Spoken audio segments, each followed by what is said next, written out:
In this video, I'm asking you to join me on the road trip from Zurich to Kiev. It's 55 hours long. Don't worry, not the video, the road trip itself. It takes 2 buses and 1 night train. And St. Sophia Square and church behind my back, it's a little spoiler, which means that the road was successful. Thank you, Switzerland. Bye-bye. You can see the line of people who are standing for the passport control. The windows are taped in case of bombing. No city names in a wartime, but you cannot confuse it with anything else.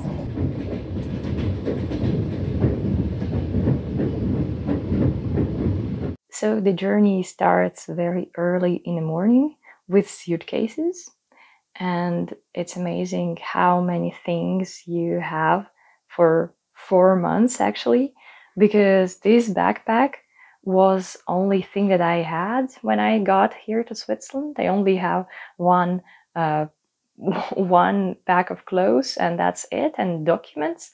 And this gray guy is with what I'm leaving Switzerland for 4 months. I get too many things to pack. And here's our bus. I hope it will be fine because we have 12 hours in this one to Berlin. Thank you, Switzerland. Bye-bye. I hope we will meet again, but hopefully under more pleasant circumstances. Thank you for 4 months, keeping an eye on us. It wasn't an easy decision, of course, and for sure nobody can guarantee that it was the right one. At the end, leaving Switzerland felt like leaving life behind. As dramatic as it sounds, it really became a second home at the time when we needed it the most.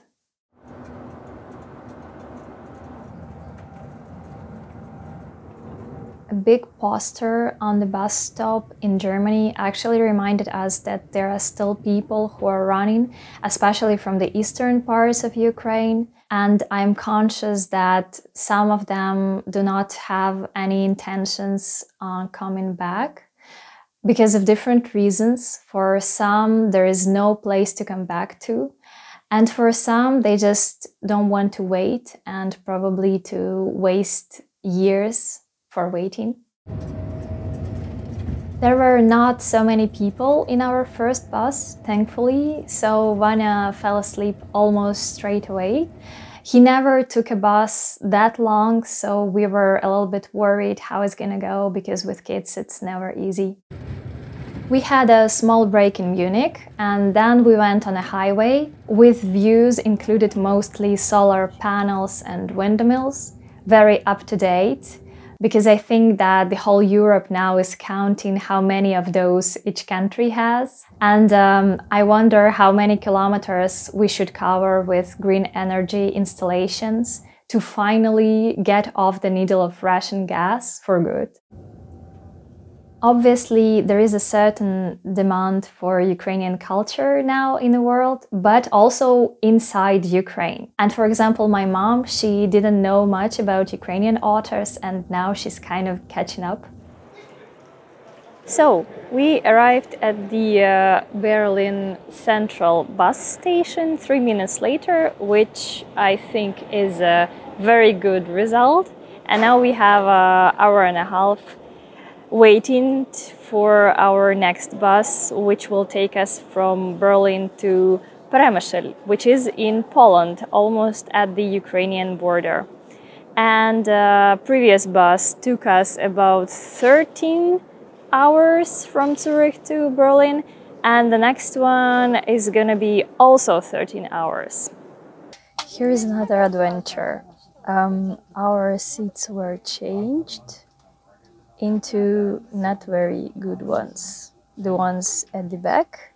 And the problem is that my brother is always sick in the bus, especially in the back.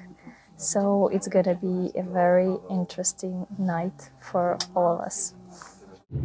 It wasn't that bad after all, because at the first stop lots of people left, so we changed our seats and we managed to fall asleep for a bit.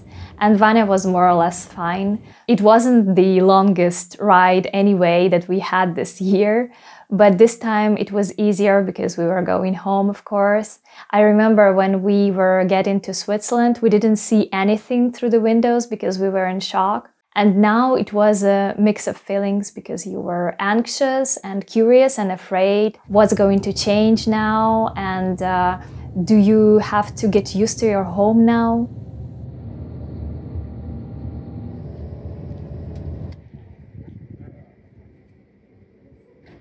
We made it to railway station in Peremyśl, and next we're gonna have a night train home.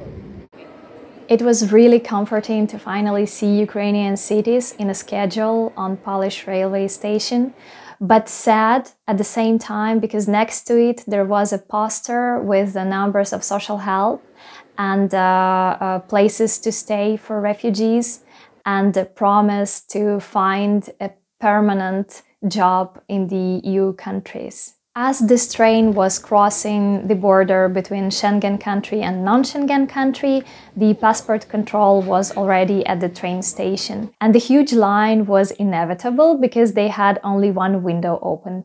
I hope we will make it until our train leaves. But standing in that line, I actually found out that most of the people on our train were actually coming to Odessa. Mostly women with kids, huge suitcases, so obviously they were coming back home. And my mom was shocked a little bit, so she started to complain out loud that it's too dangerous coming back to Odessa. And then I reminded her that probably for you guys, for the Swiss, we seem reckless too, because we are coming back to Kiev, so you can always compare. So we already in the train, and the only difference between normal train and this one is that you can see that the windows are, oh, I don't know, taped. In case of bombing or something, that window could shred but not fall apart, or not to be broken into very small pieces, not to hurt people. I don't remember being ever so excited to travel with Ukrainian railway. It is called Укрзалізниця, and I think that they did and continue doing an amazing job. They actually saved millions of people's lives because they are working in the worst conditions ever under shellings. So the workers of Ukrainian railway are the real heroes, no doubt.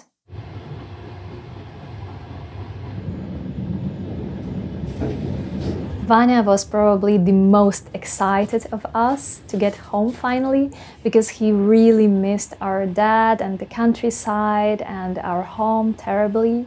And he was in a strict opposition to learning German and integrating into Swiss culture, so he publicly showed it.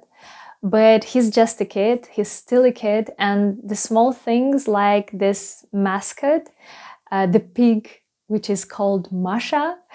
He had it with him all the time, and it actually reminded me that I shouldn't expect much because he's still a kid, so I couldn't put much pressure on him after all.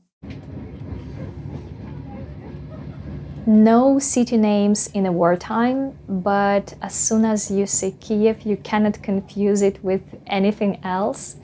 I really hope that soon it will be safe enough for all the tourists in the world to visit, and of course for all the natives to come back. We didn't see our father for 4 months yet. At the same time, I had a feeling that I only saw him yesterday, although the last time we saw him, Vanya was a head shorter than he. So that's how it looks like now without a plane, which used to take 2.5 hours to get from Zurich to Kiev, 2,000 kilometers. I hope that soon we will be able to cover this distance with a plane again.